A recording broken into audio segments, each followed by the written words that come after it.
Okay, I am very excited to start off the second half here with Dr. Josh Miele.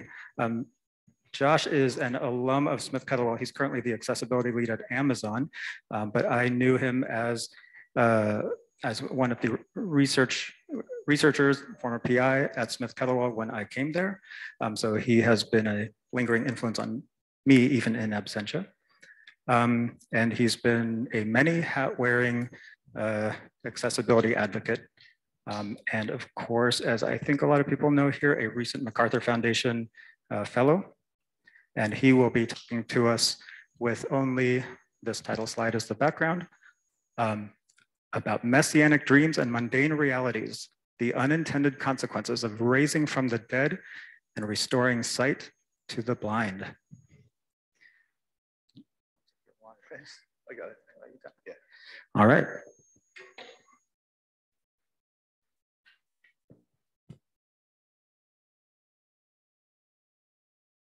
Hear me? There we go. Can you hear me? All right. I hope that title got your attention. Before we proceed any further, I just want to clarify, I am not, in fact, the accessibility lead at Amazon. I don't know who made up that title for me, but thank you. I do work in accessibility at Amazon as a principal accessibility researcher, and I do a lot of really fun technology-related stuff at Amazon. So, but my roots and my heart are still in designing cool stuff for blind people, and I developed that at Smith-Kettlewell. Can somebody turn it down a little, maybe? Sounds like it's just on the edge of feeding back, and I talk loud anyway. So just a little bit more about me. I was at Smith-Kettlewell for almost 20 years, from the time I was I was getting my PhD at the time. So I was a pre-doc fellow and then a post-doc fellow, and then became a variety of types of scientist, and ultimately was running a bunch of different projects, including a center at Smith-Kettlewell. And I really grew up there. So it's a pleasure to be back here to talk to this group about accessibility and technology, and really the bigger picture of what we're talking about when we talk about positive outcomes for blindness and low vision. The idea, well, first let me get an idea of who's here. We'll do a little audit. Oh, by the way, I'm totally blind, proud of it. And I'm just want to get a quick sense. So if you don't mind, we'll do a little auditory hand raising. So how many of the people here are either MDs or neuroscientists? Just say, yay. All right, that's cool. How many of you here are consider yourselves blind or visually impaired? All right, so it's a smaller group. What's the overlap? How many of the MDs and neuroscientists are also blind or visually impaired? All right, so I'm just going to underscore that as part of the problem, okay? If MDs and neuroscientists want to make an impact on blindness and low vision, it's really important, as was pointed out by my colleague from Santa Barbara, whose name just escaped, Michael, that working with and designing with and understanding what the desired outcomes for blind people, people with visual impairments, however you want to frame it, absolutely essential. Okay, so another question. How many of the people in the room are currently working on some kind of cortical or retinal implant? Just one or two? All right. How many, have you had any articles in Nature or been written up in the New York Times? No, yet. Not yet? Not yet? All right, well, yes, okay, all right. Well, felt pretty good, right? Did they get it right? Yeah, they don't. Yeah. So today I'm going to be really talking about And I'm going to come at this from a couple of different angles.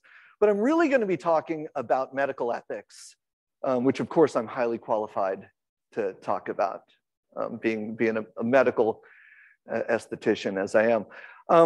But I'm going to be talking about implants in the context of ethics, and also our perception and the way we think about blindness and disability. So the blind experience, there are thousands of different ways to be blind. When you are first losing your vision, you are essentially a sighted person who can't see. But most of us who have developed any level of experience in blindness are not sighted people who can't see anymore. We are actually quite different. We develop a whole different set of strategies, skills, techniques, and approaches to the way we do things that are not at all related to the way we would have done them when we could see or if we could see. And in fact, there are a whole, there's a whole different set of ways that we think about solving problems, about coming at things. A lot of the time when you come at life from a retinocentric perspective, that's most of you here, I think, you come at it as a problem solver who can see. And I'll talk a little bit more about that. But for me, I've been blind for a super long time. I wasn't blind always. So I used to be able to see a long time ago. And I think that some of those folks who got hold of Gordon and Mike May would probably love to cut on me. But to me, my identity is really about being blind. I'm pretty psyched to be blind. I never wish that I wasn't. And I'm not only proud of the skills that I've developed and the way I go about my life, but I'm also proud of my blind colleagues and the way we go about doing our thing. And the fact is that we are sort of representing for a different way, a different perspective on the world. And that's not to say that everybody should be happy and proud to be blind, but I am, and that is something to be. I'm going to be sort of trying to wrap that into my conversation about perspectives and ethics around this. So Gordon made reference to a number of studies around blindness and quality of life. I'll sort of be succinct, and I'll just say that there are a number of different types of studies that have gone a number of different ways. But we know basically that a significant, more than 50% of people when asked would rather be dead than blind. Blindness is one of the most feared and misunderstood disabilities. But so a lot of the time, we have this term that we talk about ableism. I think an ableism I'll sort of define as kind of the constellation of social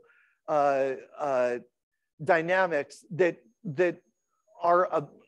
keep people with disability, that are about the perception of disability, the historical, the popular culture, the imagery, the biblical stuff. All of that is about the way people with disabilities are perceived, the fact that we are perceived as sort of being less able and less valuable as members of society.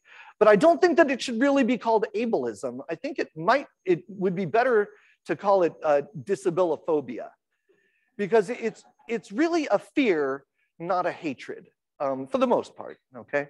So I'll just tell you that I, as a blind person, I'm consider myself pretty successful along most dimensions. I have a good job. I have a nice relationship with my various family members. I am I'm capable of getting around on my own. I'm pretty good, right? I mean, I've got a MacArthur. I'm doing okay, right?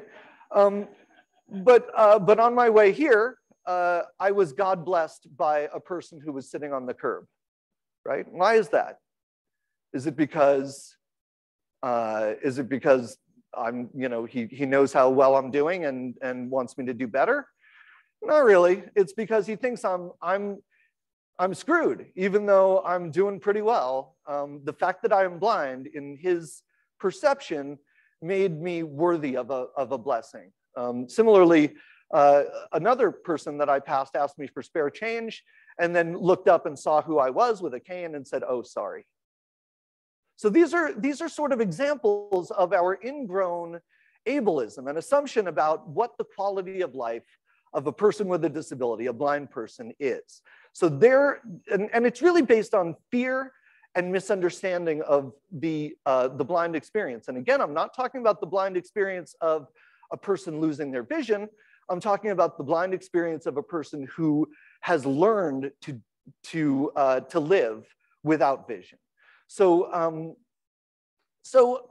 losing your vision, I've worked with many blind people of all different stripes, many of whom are super accomplished blind people, many of whom are losing their vision as we speak, sort of early in their, people all through their various parts of the blindness journey. Losing your vision is debilitating, it is depressing, it is frightening. It is absolutely not something to be celebrated. It is an awful experience for most people. Some people bounce right back, one or two. I've known some people who got out of the hospital and just started learning Braille. And that is unusual and extremely impressive.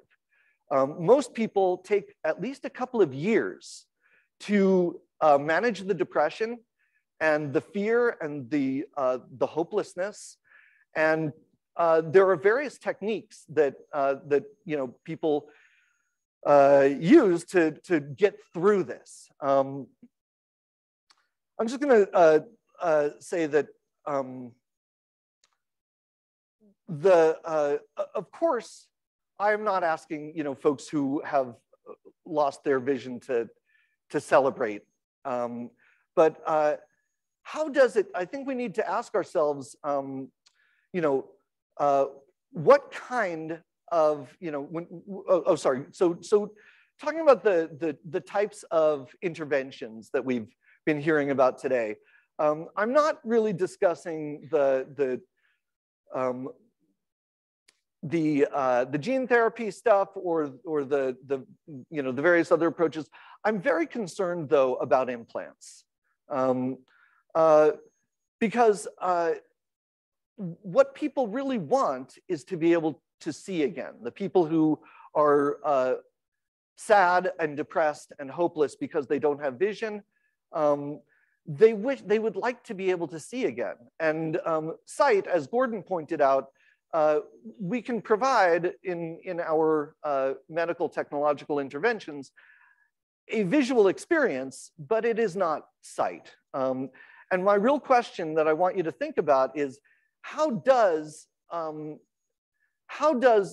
providing those interventions impact people's ability to build the skills that they would need to be effective blind people?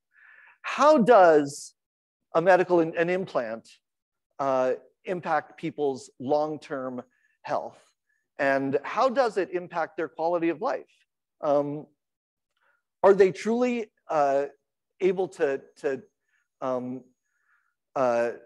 make informed decisions as in the sort of throes of vision loss? Or are they, in a sense, in a state of turmoil, mental turmoil, which calls into question their ability to make informed decisions about what medical interventions should be done?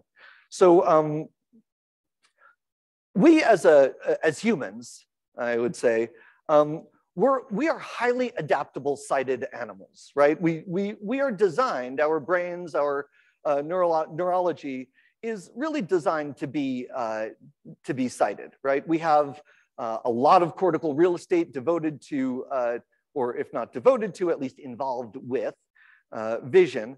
And it's sort of natural that we know that the loss of sight is not only cultural, that people assume that their loss of sight is going to make them less capable, but it's a neurological situation. When you are losing sight, there's less stimulation, you get more depressed, etc.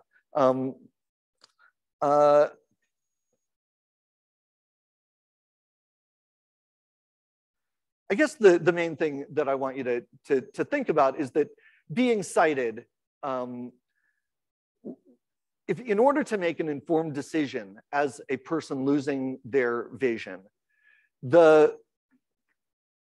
it needs to be understood that being a sighted person is not the only option. It's not the only way to be effective, happy, and involved in the world. There are blind people who are doing all of that and who can't see. So we know that the best outcomes for blind and visually impaired folks to get back on their feet from the depression is to be educated about blindness and to understand what their options are.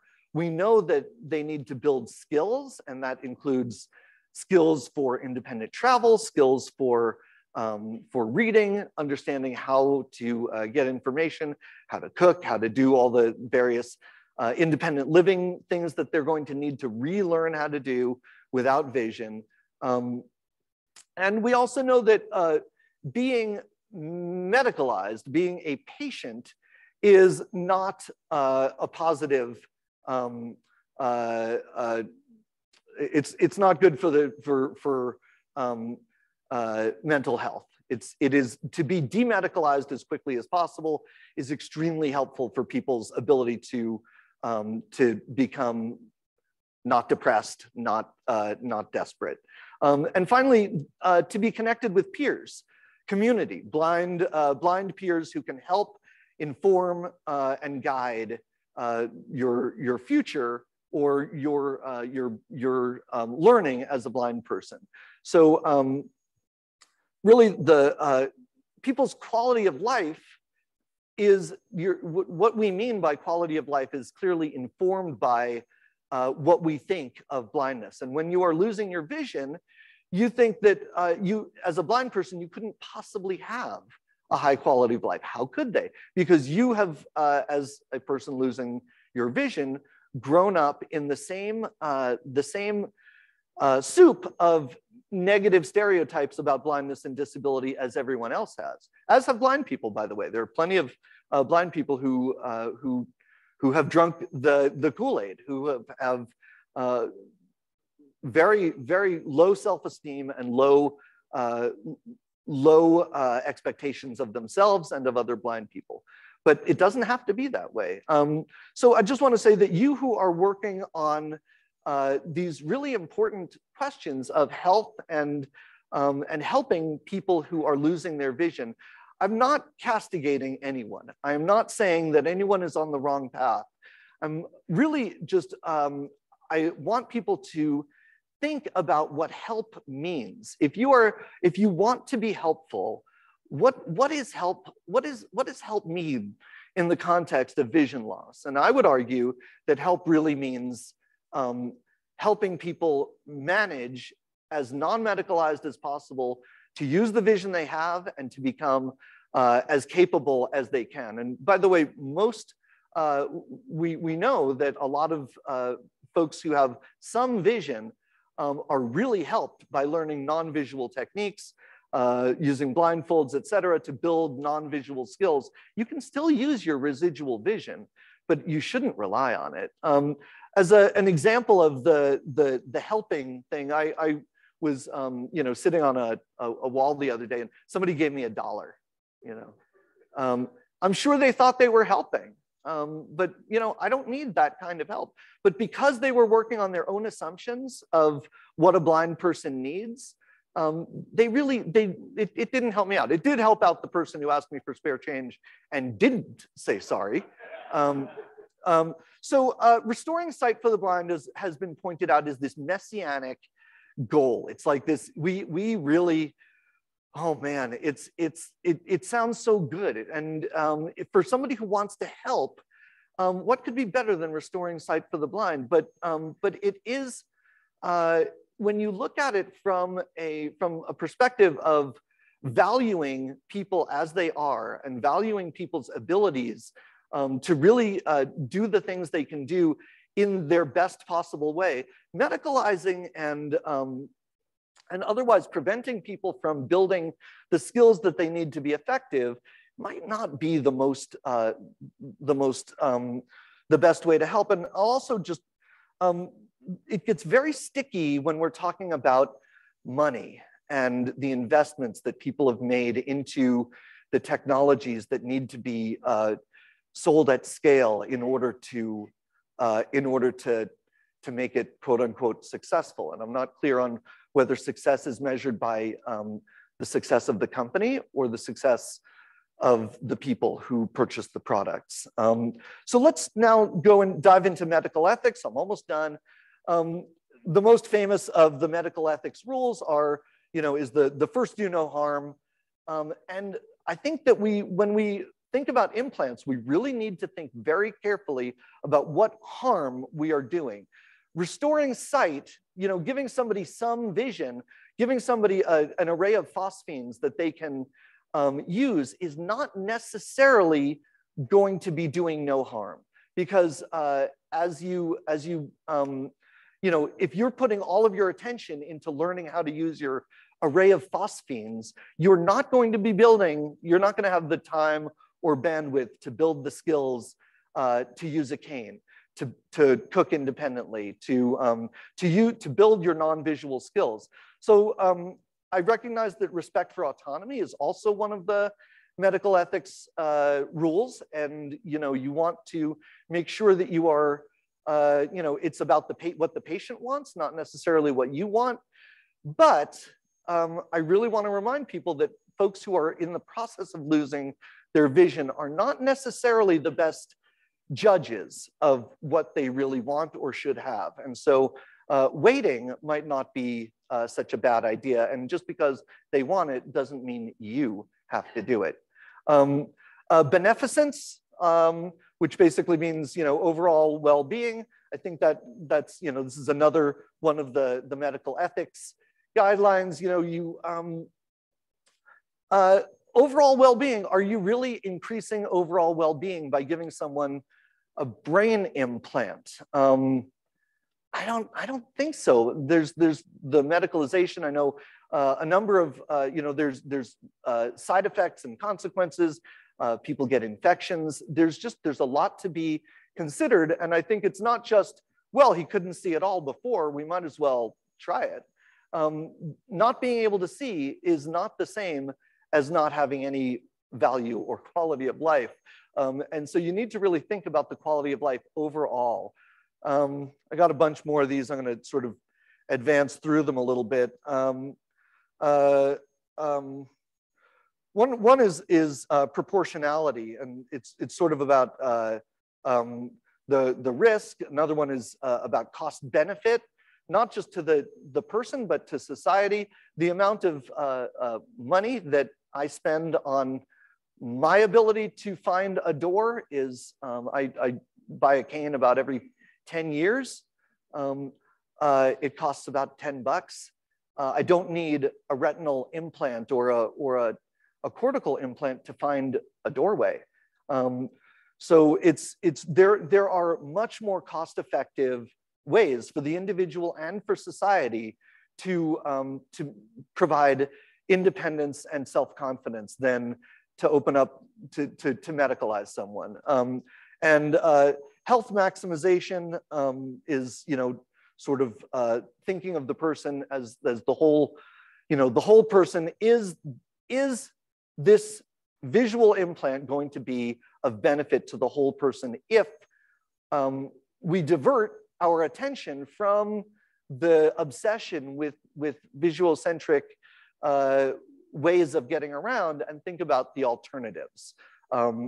it's going to be much less painful, much less medicalized, much more effective, and probably a faster recovery if we focus on blindness skills, teaching people how to be blind rather than implanting devices in their heads so that they can pretend that they aren't blind. Boiling it down, I am asking you to think of medical, of implants and blindness or vision restoration in the context of ableism and your assumptions, our societal assumptions about blindness and disability and the value of a blind or disabled person's life when applying these medical ethics. I would bet you that the folks that approved the two implants that are no longer around, and by the way, that's a whole other issue, the fact that these implants are no longer supported, so right to repair stuff, et cetera, et cetera. But the real point is we need to think about medical ethics in the context of blindness. And I'll bet you that there were no people on the boards of ethics that approved those two products. Thank you.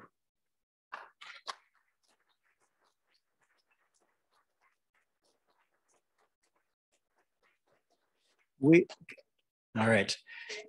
Heidi and then Roberto. Thank you so much, Josh. This is Heidi from Scary. So I'm a neuroscientist. How could we help? So people like me, we are interested in helping or understanding blindness. Yeah. What could we provide to the blind community? I think, well, for one thing, I think that the research itself is still worth doing. I'm strongly opposed to implanting humans with cortical or retinal implants, but I think that animal research is extremely valuable. I think that someday we may get to the point where we can provide, with minimal medical impact, real vision to people who are losing or have lost their vision. That will be a super valuable contribution, but we are so far from that. As I think Gordon pointed out, we've made very little progress since 1968. Right? I mean, certainly. We've made a lot of progress in understanding how the brain works, how the visual system works, but we're not that much closer to providing real usable vision through an implant. And so I think the best thing that we can do is just keep researching and understanding that it's unethical. Did I say that? It might not be ethical to be implanting humans with these devices. Thank you.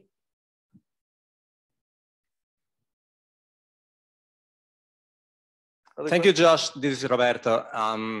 Excellent talk, as always, sharp and provocative as it should be.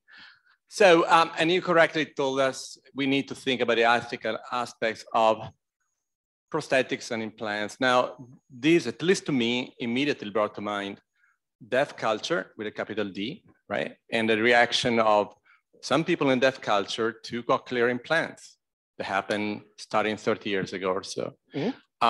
And of course, cochlear implant in the beginning, they were not very functional with few electrodes and they became more functional. So obviously there are big differences there. It was more of an issue, I think, as understanding of identity and culture and an issue of communication, et cetera. But I was wondering, that's the question that I have for you, what parallel do you see with the reaction from the deaf culture to cochlear implants, and is there anything that we can learn from that experience? Yeah. Excellent question, as I would expect from you. I think that one of the big differences is that cochlear implants were never offered as a hearing restoration. You were never, people really understood that they were going to get auditory stimulation but they didn't expect to be able to hear again. And I think that there is nothing like the emotional connection to hearing as there is to seeing. We don't have data that says people would rather be dead than deaf. And so there's a much stronger motivation by people to reach for desperate measures when it comes to vision than there is for hearing. And so there's also a bigger difference in that there is no capital B blind culture. So this is not a reaction, this is not necessarily a reaction by blind culture that I'm giving you. It's a reaction as a successful blind person who knows many successful blind people and who understands what leads to success as a blind person. And I don't think that cortical implants are part of that at this point. The other big difference that I think the cochlear implant community had that I would really encourage this community to develop and agree upon is a set of standards that you're actually trying to achieve, right? It's very hard to boil the ocean. You can't measure it if you're just saying, oh, you know, you're gonna kind of be able to see some stuff. The cochlear implant folks, you know, learned a lot from hearing aid research, and it was really all about hearing, speech, and conversation. And I would encourage the visual prosthetic community to rally around and really understand what it is they're trying to fix and simplify the goals. Because as a person who, you know, if I say, oh, you know, I don't care, I'll give anything for the chance of seeing my grandchildren's faces. They're not going to see their grandchildren's faces, but that doesn't stop them from getting cortical implants. So I think that knowing what you are trying to achieve and having it be measurable and is an extremely important part of the puzzle. All right, I'm going to be very unwise here and out myself that I actually worked at Second Sight for about 2 years. I actually left the company before they went to implanting, before they actually went commercial, because I felt the device wasn't ready for commercialization.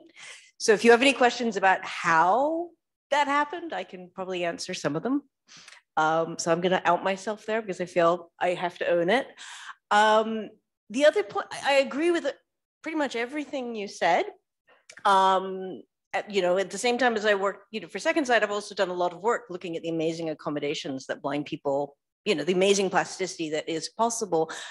I guess I would love it if you could comment on the distinction between people who become blind reasonably early in life, and, you know, I'm talking 30s, maybe 40s, where, you know, it's still easy to learn new things, and people who become blind much later in life.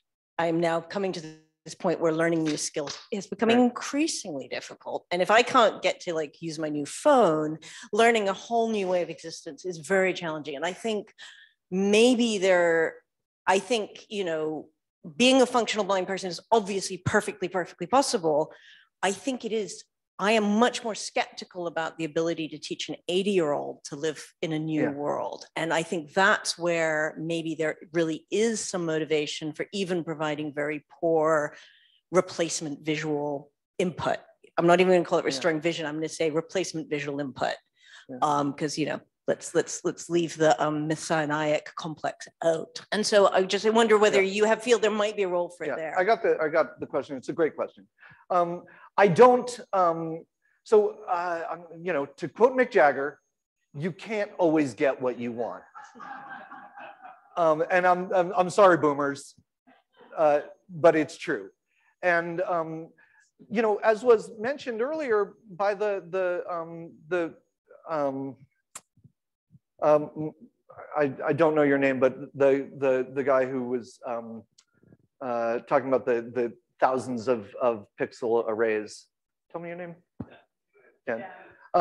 So you were very clear about the fact that you're not providing vision, that it is a different kind of vision, or maybe it was somebody else who said this. Anyway, so you still have to learn how to use that vision, right? So it's not that you don't have to learn anything. Like as an 80-year-old losing your vision, it's still going to be an extremely steep learning curve. It doesn't matter if you're learning to use a cane or learning to use your retinal implants or your cortical implants. It's still a lot to learn. And I would argue that medicalizing an 80-year-old is exactly what you don't want to do. And that a lot of the depression and sadness, or depression and anxiety that comes from visual loss as an elder is the disconnection, the loss of things that you love, like reading, like watching movies, like seeing the faces of your grandchildren. And I think that we'd be much better off to really focus on ways of replacing those inputs that are non-visual. I don't think that it needs to be a visual input. I think it doesn't mean that it's not a problem for those elders, but I do not think that giving them a false hope that they're going to have some kind of vision is either appropriate or ethical. Thank you, Josh. And let's go ahead and thank Josh again. We will